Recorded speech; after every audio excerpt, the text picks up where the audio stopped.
Hello guys, welcome to another video. Hope you all are having a fantastic day. Today's video is for those who lost their temper by playing old school games.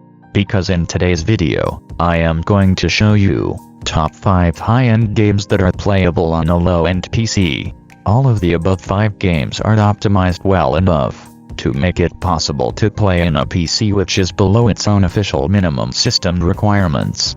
In order to play these games, you need to have PC, which has at least 2 GB of RAM. A dual-core processor and a dedicated graphics card is not necessary. Before any of you think these games aren't playable and I'm lying, make sure to see the benchmarks of the game according to your system.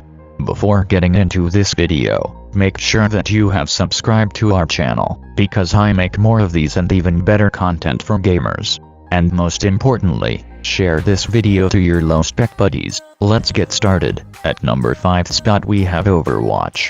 Overwatch is an online team-based game generally played as a first-person shooter.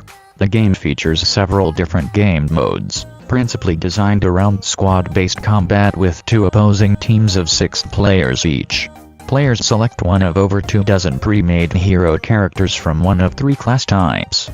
Damage heroes that deal most of the damage to attack or defend control points, tank heroes that can absorb a large amount of damage, and support heroes that provide healing or other buffs for their teammates.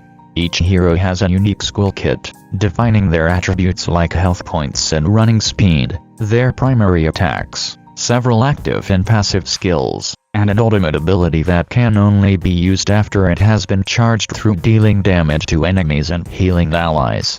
Players can change their hero during the course of a match, as a goal of Overwatch's design was to encourage dynamic team compositions that adapt to the situation. The game's genre has been described by some journalists as a hero shooter, due to its design around specific heroes and classes. The game features game modes for casual play, competitive ranked play, and for supporting esports competitions including Blizzard's Overwatch League. These modes generally are centered around sequentially securing control of points on the map, or escorting a payload between points on the map, with one team attacking while the other defends. Other modes set aside for casual matches include solo and team deathmatch, capture the flag, and unique modes run during various seasonal events. More recent updates have enabled users to craft their own game modes with a limited set of scripting tools. New characters and maps have also been added regularly to the game since launch, expanding the original hero roster from 21 to 32 by April 2020. Regardless of winning or losing a match, players gain experience towards a player level, and on gaining a new level, receive loot boxes that contain cosmetic items that they can use to customize the appearance of the hero characters but otherwise does not affect gameplay. Loot boxes can also be purchased through microtransactions. It is a highly competitive game, definitely worth trying if you want to become an esports player. Let's move on to number 4 spot. At number 4 spot we have Dirt Rally. Dirt Rally is a racing video game focused on rallying. Players compete in timed stage events on road and off-road terrain, in varying weather conditions. On release, the game featured 17 cars, 36 stages from 3 real-world locations, Monte Carlo, Pauwys and Argolis, and asynchronous multiplayer. Stages range from 4 to 16 kilometers. Subsequent updates added 3 more locations in the form of Baumholder, Jams and Barnland, as well as Rallycross and player versus player multiplayer modes. Codemasters announced a partnership with the FIA World Rallycross Championship in July 2015, leading to the inclusion of the Lynn Hill Race Circuit, England, Laghabanen, Norway, and Hurlsbanen, Sweden, to the game. Dirt Rally features a large number of vehicles in a wide variety of classes, and 16 manufacturers. It contains cars from the 1960s, 70s, 80s, Group B, Group A, Group R, 2000s and 2010s modern rally, rallycross and Pikes Peak, with cars having up to 10 liveries. At number 3 spot we have Far Cry 4. Far Cry 4 is a first-person action-adventure game. Players assume control of AJ Gale, a Kirati American who is on a quest to spread his deceased mother's ashes in the fictional country of Kirat.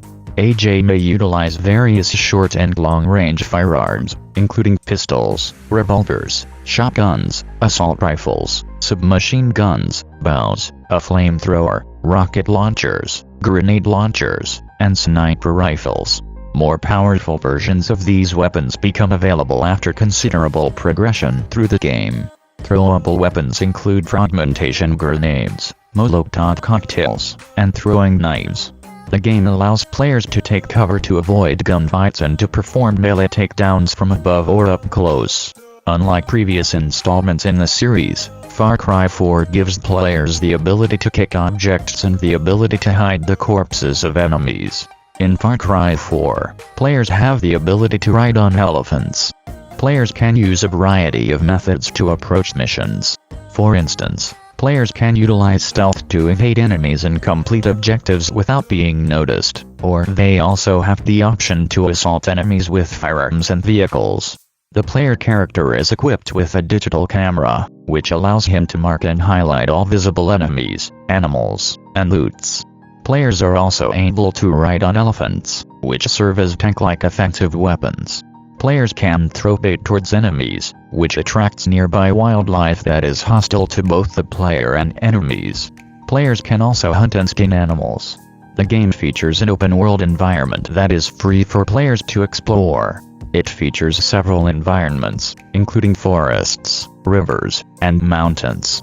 To allow players to travel between places faster, the game features various vehicles, including buggies, trucks, and water vehicles like speedboats.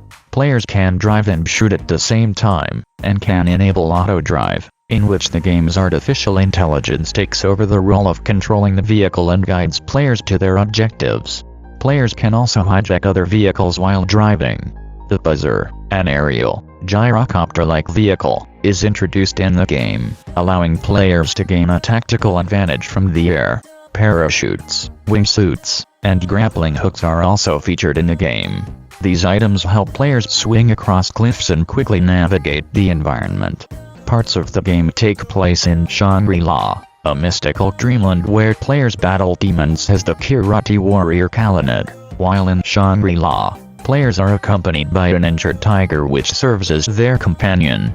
Players can issue commands to the tiger, which assists them in battle. Definitely worth trying. If you like Far Cry series. At number 2 spot we have Rise of the Tomb Raider. Rise of the Tomb Raider is a third-person action-adventure game in which players control Lara Croft, who is on a quest to discover the legendary city. Combat is a major gameplay mechanic. Lara has a large variety of weapons at her disposal, some of which have an alternate firing mode.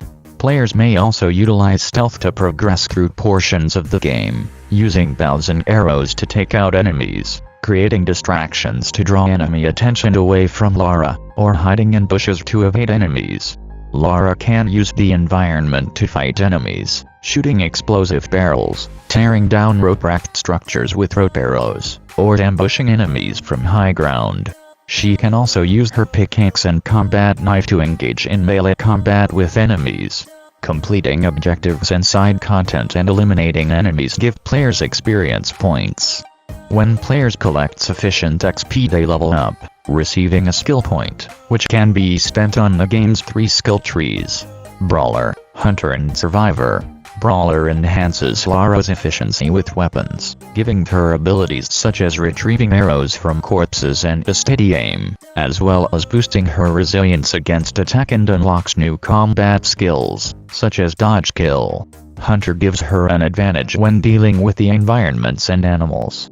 Survivor covers a wide range of skills such as creating incendiary bombs and setting traps. Lara learns new languages, enabling her to discover relics, such as coins, which can be traded for new equipment. The game has semi-open hubs for players to explore. In the hubs are items for Lara to collect, including crafting materials and survival caches. These items and collectibles such as relics and documents can be revealed to players using Survival Instinct, a vision mode which highlights items of interest. By collecting the materials, players can craft items with the game's crafting menu. Lara can craft ammunition, poisoned arrows, and Molotov cocktails and hand grenades from cans and bottles. The open areas are filled with wildlife, which can be hunted to collect more resources. Players can discover and explore challenge tubes for new skills and outfits. Lara's outfit, which affects her combat performance, can be changed at base camps. The camps allow Lara to change her weapon loadouts, which is where she chooses one of each weapon type she will wield, for example choosing which type of bow or pistol, and are fast travel points which allow players to explore a previously searched area. This game is perfect for people who like exploration. Finally, at number 1 spot we have World War Z. World War Z game is a cooperative, third-person shooter in which 4 players fight against massive horde of zombies in locations including New York, Jerusalem, Moscow, Tokyo, and Marseille, France. Players can choose from 7 classes including the gunslinger who specializes in range, the hellraiser, the fixer, the medic, the slasher, the exterminator, and the drone master who specializes in controlling offensive/defensive drones. The story is pretty simple. A group of soldiers and a journalist are tasked with rescuing a scientist, whom High Command regards as crucial in putting an end to the zombie epidemic. The soldiers manage to rescue the scientist, who reveals to them that he was part of a team developing an experimental orbital cannon that can be used to wipe out large swarms of zombies in a single shot. The soldiers then accompany the doctor to the facility where the weapon can be fired and manage to protect him long enough to activate the weapon and escape. While flying away from the facility, the group witnesses the devastating firepower of the orbital cannon, which wipes out a large zombie swarm which overrun the facility. So, that's all for today. Don't forget to check out my playlist of low-end PC games. So, thanks for watching guys. If you are new to this channel, don't forget to hit the subscribe button and press the bell icon, so you won't miss our future videos, and I'll see you all in the next one. Bye.